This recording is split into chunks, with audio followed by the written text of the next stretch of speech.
අපි මේ ළඟා වෙන්නේ ලොව තවත් ශ්‍රේෂ්ඨතම පැවතුණු නිර්මාණයක් ළඟට. කුමක් කියලා දන්නවද මේ? කවුද දන්නේ මේ ස්ථානය කුමක්ද කියලා? බලන්න මෙතන තියෙන හිටවලා තියෙන ගල් කණු ප්‍රමාණය කොච්චරද කියලා. ඇත්තටම මේ අතීත රජදරුවන් මුතුන් මිත්තන් මේ මෙහෙම ඉදි කරන්නේ නැත්තේ මොනවාට කියලා ඔයා හිතනවද? බලන්න මේ නිර්මාණවලට කොච්චර පිළිවෙලක් තිබිලා තියෙනවද නේ? අපි බලමුකෝ මේ මොකක්ද කියලා ඉස්සෙල්ලා.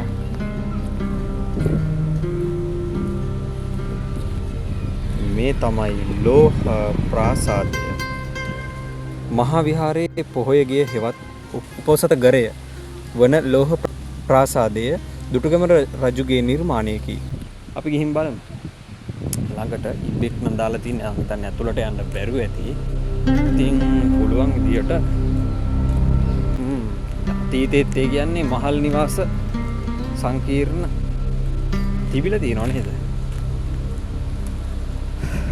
බලන්න මේ ගල් කණු මත මහල් කීයක්ද? ඉතින් මේ තමයි අපේ අතීතයේ ශ්‍රේෂ්ඨ වූ ඒ අතීතයේ නිර්මාණ.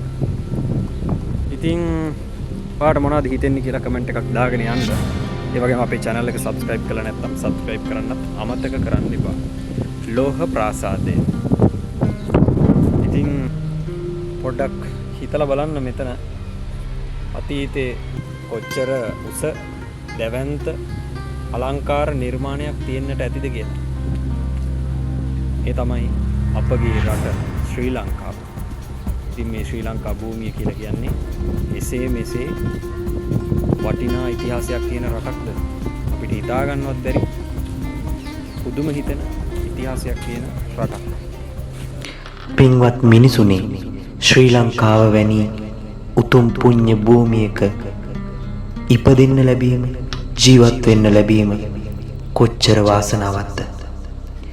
බලන්න අතීත රජදරුවන් මුතුන් මිත්තන් අපගේ මේ උතුම් ගෞතම සම්මා සම්බුද්ධ රාජ්‍ය මේ සම්බුදු සසුන රැකගන්න කොච්චර කැපකිරීම සිදු කර තිබෙනවද?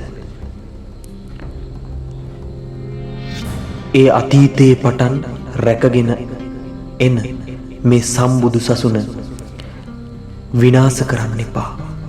විකෘතිතා වලට ලක් කරන්න එපා. තුනුරුවන්ට ගරහන්න එපා. සිල්වත්ව ගුණවත්ව බුදුරජාණන් වහන්සේ දේශනා කරන ලද ඒ පරම පිවිතුරු සත්‍යයක් වූ නිර්මල ශ්‍රී සද්ධර්ම මාර්ගයේම ගමන් කරන්න. අප්‍රමාදීව මේ උතුම් ගෞතම සම්බුද්ධ සසුනේ කුසල් දහම් සම්පාදනය කරගන්න. මනා සීලයකින් යුතුව කටයුතු කරන්න. තෙරුවන් සරණයි.